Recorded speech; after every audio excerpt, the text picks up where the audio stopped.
Boxing and to a man who is taking the heavyweight scene by storm in the United States. Mike Tyson is almost into the heavyweight unification series. At 20, he has an awesome undefeated record of 26 fights, 24 of which were KOs, and was set to face Trevor Berbick for the WBC title in November if he could win his fight earlier today against the former world cruiserweight champion Alfonso Ratliff. Ratliff, at 6 feet 5 inches, could be an awkward customer. Ratliff's been in with some very impressive men too, but he's suffered 3 defeats and he's been knocked out by 2 world champions, Tim Witherspoon in 1981 and Pinklon Thomas in 1983. Now let's see if Tyson can produce his most explosive form in the Schedule 10-rounder. Commentary by Reg Guttridge. So the staring from Alfonso Ratliff, I must say, you notice that height there, 6'5". What an advantage. Davy Pearl, local referee. Well, then you better get out, Phil. Go. Come on. Listen to me now. Listen to me again, will you, Alonso? Look at me. Look at me now, damn it. I want to talk to you. Remember what we said. Keep the fight clean, everything will be cool. First guy that messes up, it's going to cost him. Shake hands now and good luck to you. Well, very firm indeed, isn't he there, referee Davy Pearl? And there's the rundown again. 10 years, of course, in age and quite a bit in height there, as you can see. And indeed, 20 pounds difference in the weight. Alfonso Ratliff, former WBC cruiserweight champion of the world now. Can he score yet another one-round win or not here, Mike Tyson? He's had 15, remember, from 26. But Ratliff has been talking a very good fight, I must say. He's been putting Tyson down quite a bit. He just strolled in the ring there, Tyson, a real old gladiator. No socks, no robe, no fuss. Didn't even acknowledge the crowd. Let's get down to business. That's all he wants to do.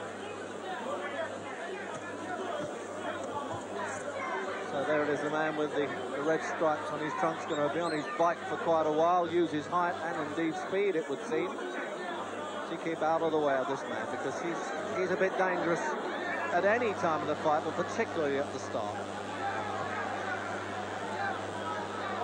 Over Marvis Frazier, 30 seconds.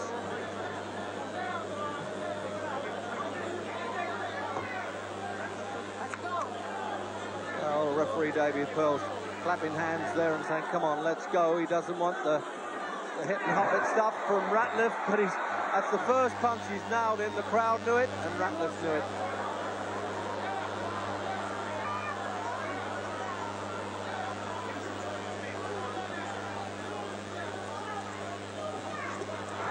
Oh, he's done him with a left hook to start with.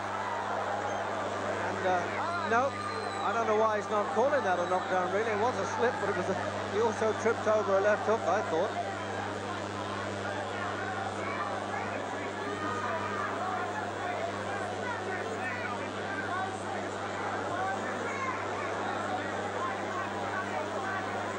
Well, as I say, he talks well, Ratliff, but he's not doing much in this round, is he?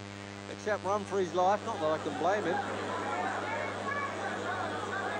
Most exciting fighter to hit the heavyweight scene with a minute to go in the opening round then. Really means business now that he's got this chance of being in this knockout series to unify the championship of the world.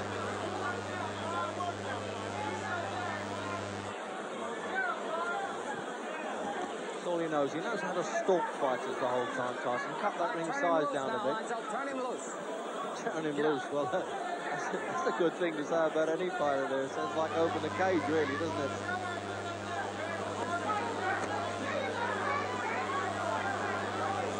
One or two people are saying, well, we've got to see Mike Tyson take a shot, but with the size of that neck, 19 inches, it's really bolted onto the shoulders. I'm sure he could take a punch all right.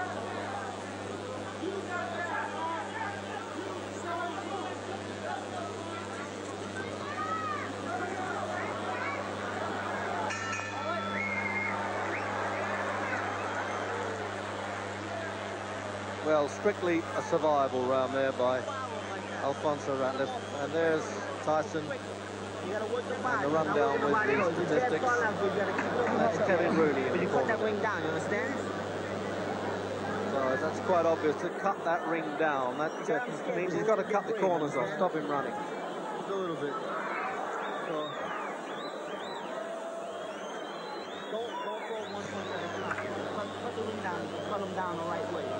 down. Cut them down with your forearm a little bit. Cut them down. Put the angle down quick. That's it. There it is. Been beaten actually by Tim Witherspoon and Pinklon Thomas. They were full heavyweights. And he fought on the Bruno Witherspoon bill at Wembley last July, defeating Stanley Ross. But a fight to forget as far as Ratliff was concerned. So out for the second round then, scheduled for 10. And he has had the experience now a couple of times, Tyson, of going 10 rounds. In fact, more than 3 times to be exact.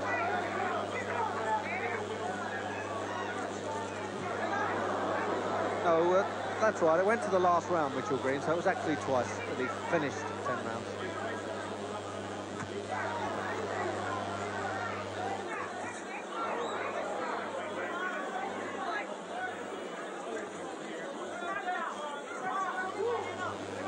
With Tyson, he doesn't allow the opposition to settle down.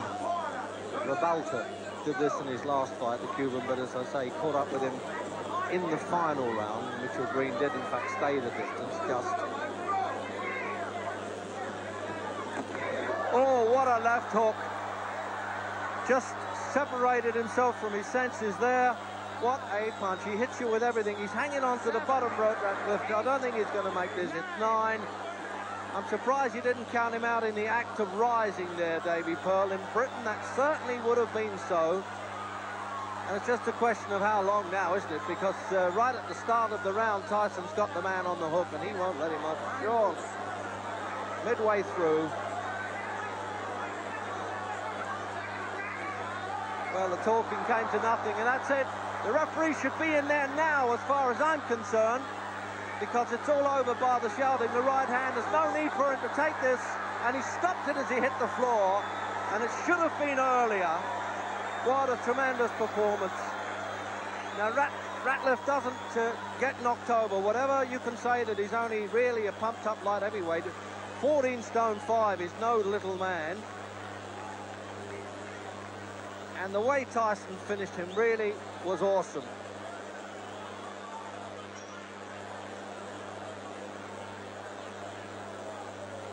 Hardly blowing, almost. He created more sweat coming into the ring than he did in the actual fight. This man really is some fighter, there's no doubt about it. I can't believe at 20 years of age he can do all these things. And his aim, of course, is to win the World Championship in record time. His great pal then, Floyd Patterson, who was with his late great mentor, Customato, won it when he was 21. So let's have a look at the replay now as he catches him up there, backing off. That's the punch that started the downfall there. I was amazed that the referee let him go on after that. Now from the overhead camera, backs into the ropes, legs well spread, and then bingo, he had no chance with that one.